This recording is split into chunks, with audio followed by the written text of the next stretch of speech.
नमस्कार मित्रों, इल्विन क्लासेस के यूट्यूब प्लेटफॉर्म पे आपका बहुत बहुत स्वागत है। मेरा नाम विवेक है। हम लोग यूपी ट्रिपल एससी द्वारा आयोजित होने वाली प्रारंभिक अर्हता परीक्षा पेट 2023 की तैयारी कर रहे हैं।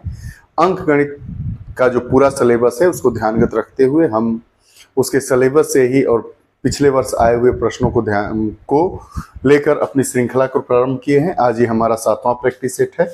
आइए बात करें। आज का पहला सवाल क्या है, देखते हैं। इस पे 0.5 इंटू 0.002 का मान क्या होगा। तो हम जानते हैं कि 0.5 इंटू 0.002।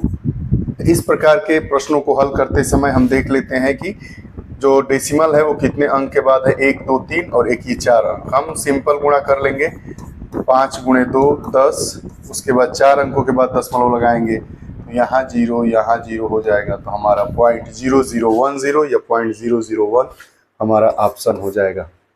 क्या है कि गोपिका 4 सेंटीमीटर की रेखा को 4.1 सेंटीमीटर मापती है। नाप में गलती का प्रतिशत क्या होगा। तो जानते हैं प्रतिशत त्रुटि बराबर त्रुटि अपान एक्चुअल वैल्यू इंटू 100। तो ये क्या है, 4 की जगह पे 4.1 मानती है, तो 4.1 माइनस 4 बराबर 0.1। तो यहाँ क्या लिख देंगे, 0.1 बटा 4 गुणे 100 कितना हो जाएगा, 10 बटा 4 2.5। कितनी त्रुटि हो गई, 2.5 प्रतिशत की। प्रतिशत त्रुटि बराबर क्या होता है, जो त्रुटि होता है जो एक्चुअल वैल्यू में उसको भाग करके प्रतिशत है। प्रतिशत मतलब प्रति धन शत, प्रति मतलब एक, पूरे एक पर 100 पर एक की वैल्यू क्या होगी उसको हम प्रतिशत कहते हैं। तो इसका मान हमें क्या आ गया, 2.5 प्रतिशत की त्रुटि होगी। तो इस अभ्यास श्रृंखला में प्रश्न करवाए जा रहे हैं, इसी तरीके के प्रश्न पूछे जाते हैं। दो संख्याओं का योग 137 है और अंतर 43 है। दोनों संख्याएं ज्ञात करिए। माना एक संख्या y, एक संख्या x। योग माना संख्या x y है, एक बार निकाल देंगे योग। x plus y is equal to 137 और x minus y is equal to 43। जोड़ देंगे, जोड़ने पर ये प्लस, ये चिन्ह जोड़ने पर नहीं बदलता है, माइनस, और ये कटा देंगे। ये 2x equal to 081, x is equal to 90। एक संख्या हमें 90 मिल गई। अब x की वैल्यू या तो इक्वेशन नंबर 1 में रख देंगे या इक्वेशन नंबर 2 में रख देंगे। तो एक में रखेंगे तो 90 plus y is equal to 137, then y is equal to 137 minus 19 is equal to 47। दो संख्याएं हमको मिल गई, 90 और 97, 90 और 47, ऑप्शन नंबर ए। हम इस प्रकार के जब प्रश्न आएंगे परीक्षा में तो उसको ऑप्शन से भी देखेंगे कि जोड़ देंगे इस संख्या को, तो जोड़ने पर 137 आ रहा है, इसको भी जोड़ रहे हैं तो 137 आ रहा है। ये दोनों ऑप्शन कट गए क्योंकि जोड़ने पे नहीं आ रहा है। अब घटाने पे देख लेंगे, इसको घटाने पे 17 आ रहा है, इसको घटाने पे 43 आ रहा है। तो यही हमारा ऑप्शन हो जाएगा। अगला प्रश्न 99। तो p into P square plus 3p plus 3 का मान ज्ञात कीजिए। कुछ नहीं करना है। इस प्रकार के सवाल को जब हम हल करते हैं तो सीधे सीधे देखिए क्या करना है, p into P square plus 3p plus 3। p की वैल्यू क्या है, 99। p स्क्वायर मतलब 99 का square plus 3p into 3 into 99 plus 3। एकदम ध्यान से देखते जाइए इस प्रश्न को हम कैसे हल करेंगे। 99, अब इसको हम अलग कर लेंगे। 99 को क्या लिख देंगे, 100 माइनस 1 का स्क्वायर प्लस इसका गुणा कर देंगे, 3 27 तो 29 धन 3। अब a माइनस बी के फार्मूले से इसको हम निकालेंगे। हम जानते हैं a माइनस बी का whole square is equal to a square plus B square minus 2ab। यहाँ पे हम आ जाएंगे प्रश्न के पास। 99 इंटू हो जाएगा आपका 10,000 प्लस 1 माइनस 2ab 200, यहाँ प्लस कितना हो गया, प्लस 300। ध्यान से देखते जाइए, 99 यहाँ पे हो जाएगा 100, तो ये हो जाएगा 10,101। अब 10,101 में 99 से हम गुणा कर देंगे तो 9 9 9 9 9 9, ये हमारा आंसर आ गया। हम देखेंगे हमारा पहला आंसर सही है। इस प्रकार के प्रश्न को करेंगे 99 का स्क्वायर या 90, अब मान लीजिए कि दे दिया रहता 98 का स्क्वायर इंटू 98 इंटू 9.8, तो क्या करेंगे हम 98 को क्या लिख देंगे, 100 माइनस 2, और इस पर ये वाला फार्मूला लगा देंगे। अगर वही बात रहता 103 का स्क्वायर प्लस 103 प्लस 103, तो इसमें हम क्या करते हैं, इसमें a प्लस बी का फार्मूला लगा देते हैं। हम 103 के गुणा करने से बच जाएंगे और ये हमारा सवाल सीधे आ जाएगा। जैसा कि हमने इस प्रश्न में देखा, p की जगह पे 99 दिया है, 99 स्क्वायर इस गुणा कर लिए, 99 की जगह पे क्या लिख दिया, 100 माइनस 1। 100 माइनस 1 की वैल्यू कितनी हो गई, 99। इसका हमने स्क्वायर कर दिया इस फार्मूले से, a माइनस बी का whole square is equal to A square plus B square minus 2ab, और हमें यह आंसर मिल गया 99 99 99। इस प्रकार के प्रश्नों को सॉल्व करने के लिए, इस प्रकार के जो प्रश्न हैं उनको सॉल्व करने के लिए हम सबसे पहले क्या करते हैं, जो यहाँ वाला पोर्शन है इसको हम बराबर करते हैं। तो ये बराबर कैसे होगा, 4 6 2 और 3 का हमने लसअप निकाला, 4 6 2 और 3 का लसअप निकालेंगे तो हमें कितना मिलेगा, 12। कितना मिल गया, 12। अब देखिए, अगर 3 से हम 12 में भाग देंगे तो कितनी बार जाएगा, 4 बार जाएगा। ये हम पहला सेगमेंट लिखते हैं। अब 12 में भाग देंगे कितनी बार जाएगा, 4 बार। तो यहाँ हम 12 लिखेंगे और 4 की पावर 4 लिख देंगे। दूसरा √2 में ये 12 हो जाएगा और 2 के पावर 6। अगला यहाँ 12 हो जाएगा और √3 के पावर 2, और ये हो जाएगा आपका 12 और √5 के पावर 3। कुछ नहीं करना है, यहाँ पे 12 12 कर देना है, और जितना भाग देने पर, जैसे 4 3 है, 3 से 12 में भाग देंगे 4 बार जाएगा तो 4 की पावर 4। 2 से 12 में भाग देंगे 6 बार जाएगा तो 2 टू द पावर 6। 6 से 12 में भाग देंगे, ये एलसीएम है, इन सब का एलसीएम में भाग देते जाएंगे और ऐसे लिखते चले जाएंगे। अब इसकी वैल्यू निकाल देंगे, तो आपको दिखाई ही दे रहा होगा, यहाँ से ये है।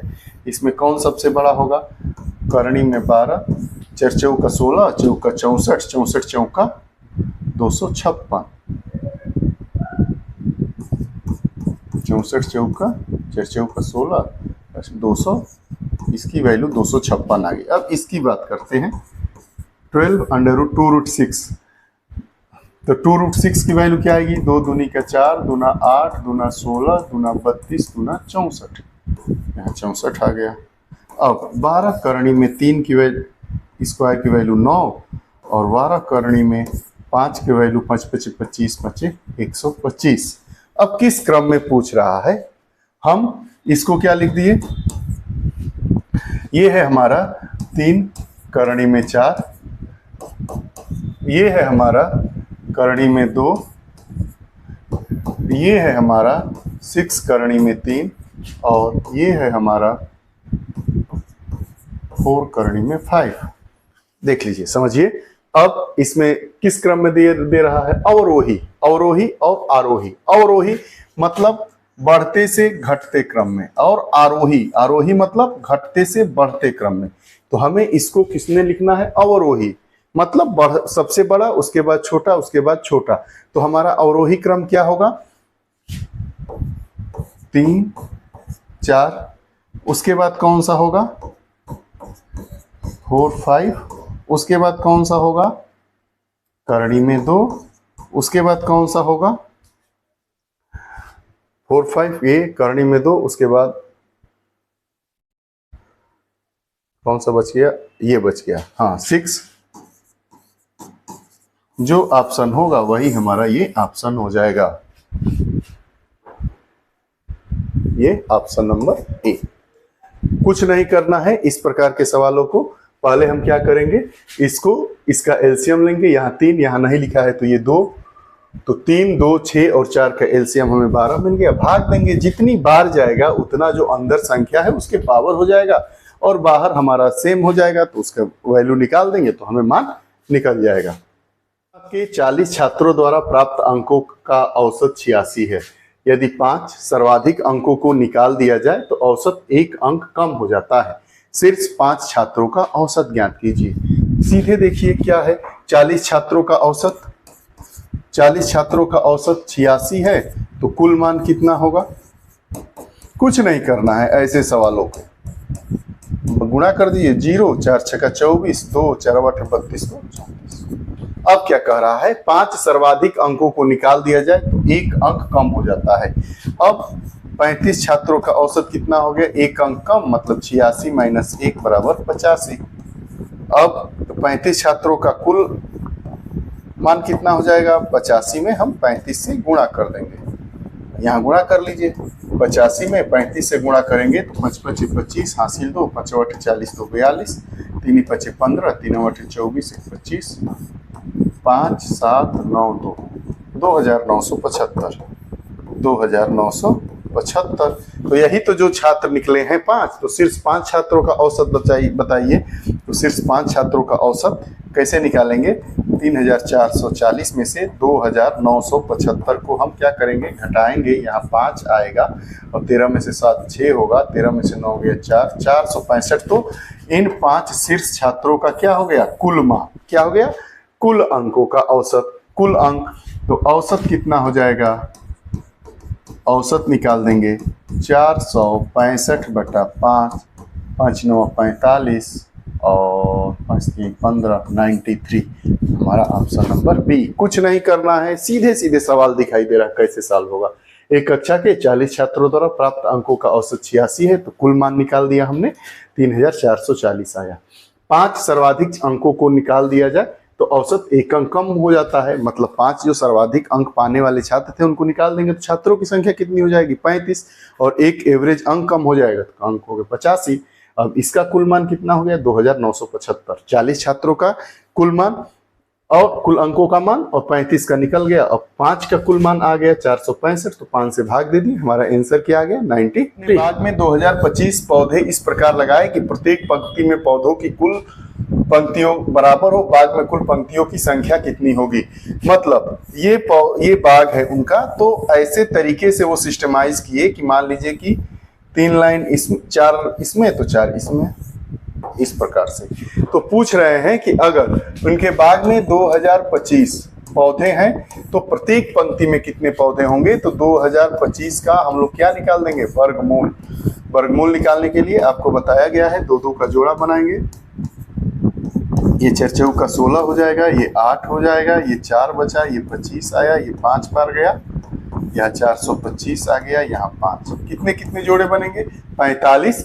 मतलब ये जो इनका ये होगा तो इसमें भी 45 और इसमें भी 45 लाइनें होंगी, तब ये जाके हमारा इतना पौधा लग पाएगा। तो हमारा आंसर क्या आ गया, आंसर ए 45। सवाल अगला, सेम ऐसे ही प्रश्न आते हैं। यदि 6 to the power m is equal to 46656, तो 6 to the power m minus 2 की वैल्यू क्या होगी, तो 6 to the power m minus 2 को हम ऐसे भी लिखेंगे 6 to the power m into 6 to the power minus 2। अब इसको हम ऐसे लिख देंगे 6m upon 6 to the power 2।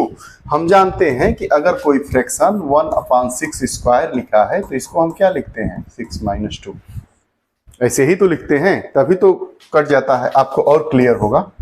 जैसे 6 to the power 4 upon 6 to the power 2 है, तो जब हम भाग देते हैं तो 6 to the power 4 minus 2 कर देते हैं, तो 6 to the power 2, तो यही तो ऐसे होता है।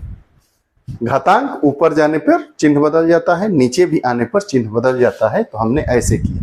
अब 6 to the power m की ही वैल्यू दिया है 46656, तो 6 स्क्वायर इज इक्वल टू हम निकाल देंगे 46656 अपॉन 6 इंटू 6। हम कटा देंगे तो हमारा आंसर आएगा 1296। कुछ नहीं किया गया है, ये थोड़ा सा समझने वाला है आपको। हम जानते हैं कि अगर बेस सेम होता है तो गुणा करते समय पावर को जोड़ दिया जाता है। तो ये जब 6 टू द पावर m-2 होगा तो इसका भी पावर m होगा और इसका भी पावर -2 होगा। तो हमने जोड़ दिया। अगर ये -2 है, ये नीचे आ जाएगा तो ये +2 हो जाएगा, यही ऊपर चला जाएगा तो -2 आएगा। जैसे हमने इसको समझा, हमारा आंसर आ गया 1296। दिया है कि 6 क्रमिक सम संख्या दे दिया है। सम संख्या किसे कहते हैं? 2, 4, 6, 8, 10, 12, 2 का गैप रहेगा। तो हम पहली सम संख्या x मानेंगे। कितनी? 6 दिया है ना, तो दूसरी हमारी सम संख्या क्या होगी? x + 2। तीसरी क्या होगी? x + 4। चौथी क्या होगी? x + 6। पांचवी क्या होगी? x + 8। और छठी क्या होगी? x + 10। ये हम संख्या मान लिए। हमने देखा कि सम संख्याओं के बीच में 2 का, क्रमिक सम संख्याओं के बीच में 2 का डिफरेंस होता है। हमने ऐसे कर लिया। दिया है कि इनका औसत 25 है। तो संख्या कितनी है? 6। तो 6 संख्याओं का औसत कितना है? 25। तो कुल मान कितना होगा? 25 छक्का 150। वैसे इसका मान कितना है?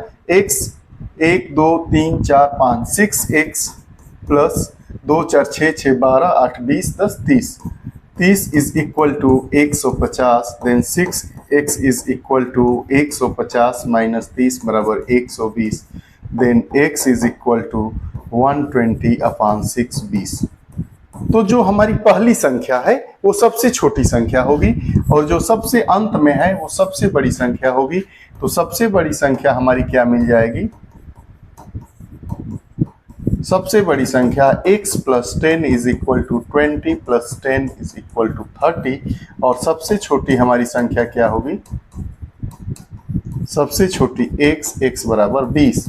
तो यही प्रश्न में पूछ रहा है कि सबसे बड़ी तथा सबसे छोटी संख्या मिल गई। अब उनका अंतर कितना होगा? तो अंतर बराबर 30 - 20 इज इक्वल टू 10। प्रश्न को सही से पढ़ना है। छोटी संख्या हमारी सबसे 10 हो गई, 20 हो गई और सबसे बड़ी संख्या 30 हो गई। बीच का अंतर 10 का घटा दिया। Option number B. निम्नलिखित में से कौन सी संख्या 25 द्वारा विभाजित होगी? तो 25 से वही संख्या विभाजित होती है जिसके अंतिम 2 अंक जिसका 25 से विभाजित हो जाएगा पूर्णतः, वही संख्या 25 से पूर्णतः विभाजित होगी। 25 समझते हैं ऐसा क्यों? 5 × 5 25 होता है। अगर हम इसमें भाग देंगे तो ये 8 बार होगा। इसमें भाग देंगे तो कितना आ जाएगा? 5 से 15 बार हो जाएगा। इसमें 11 और इसमें 2, तो न तो 11 5 से कटेगा, न तो 2 5 से कटेगा, लास्ट में न तो 8। तो हमारी संख्या क्या हो गई? 30 33 75। यही संख्या 25 से विभाजित होगी। व्यापारी अपनी लागत मूल्य से 30% अधिक अंकित करता है। मतलब अगर कोई सामान, समझिए सवाल को, यदि कोई व्यापारी अपनी वस्तुओं का मूल्य लागत मूल्य से 30% अंकित करता है, यदि वह उन पर 61.4% की छूट भी दे दे तो उसका लाभ प्रतिशत कितना होगा? साधारण सवाल है। अगर 100 रुपए का है, 30% अधिक करता है तो उसका विक्रय मूल्य 130 रुपया होगा, जबकि वह 100 रुपए का खरीदा है। यदि वह 61/4 की छूट भी दे देता है तो 130 का 61/4% कितना हो जाएगा? 130 × 61/400। इतनी छूट देने के बाद वह वस्तु हमारी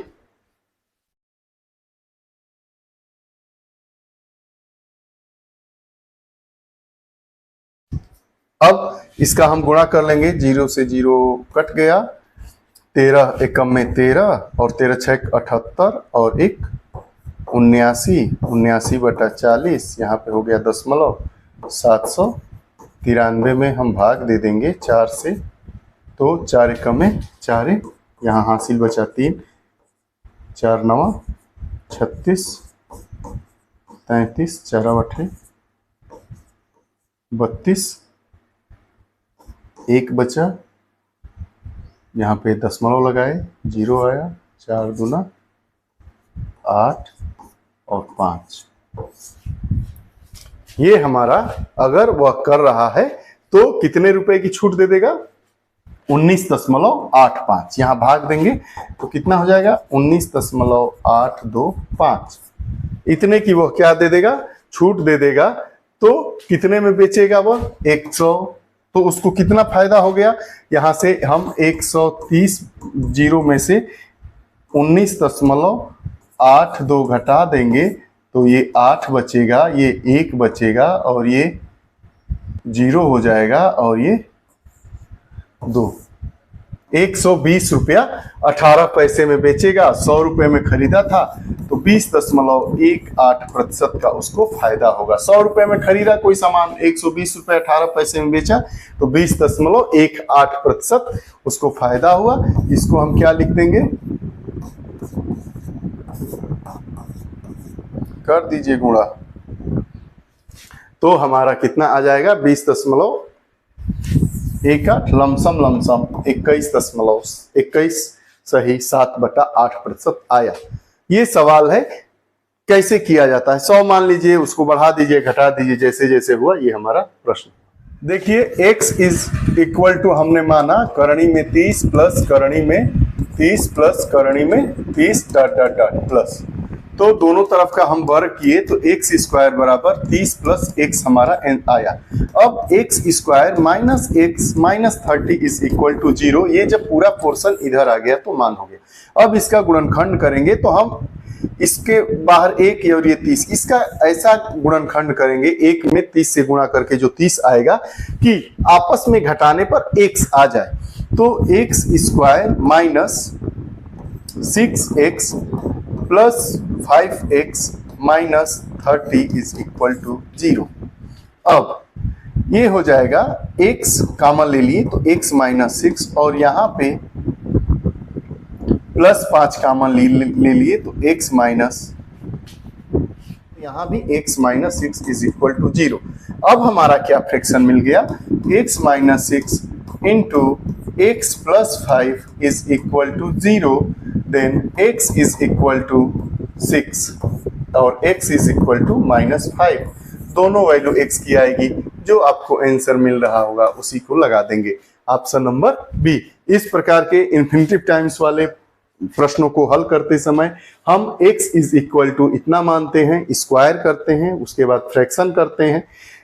फ्रैक्शन करने के बाद x की 2 वैल्यू प्राप्त होती है। जो ऑप्शन में दिया रहता है वही दे दिया। कई बार दे देता 6 और माइनस 5 तो हमारा ये आंसर होता। ये रही आज की गणित की कक्षा। आपको यह प्रैक्टिस सेट की कक्षा कैसी लगती है कृपया कमेंट बॉक्स में अपने विचार जरूर दें। फिर नई कक्षा के साथ उपस्थित होंगे, तब तक के लिए बहुत बहुत धन्यवाद।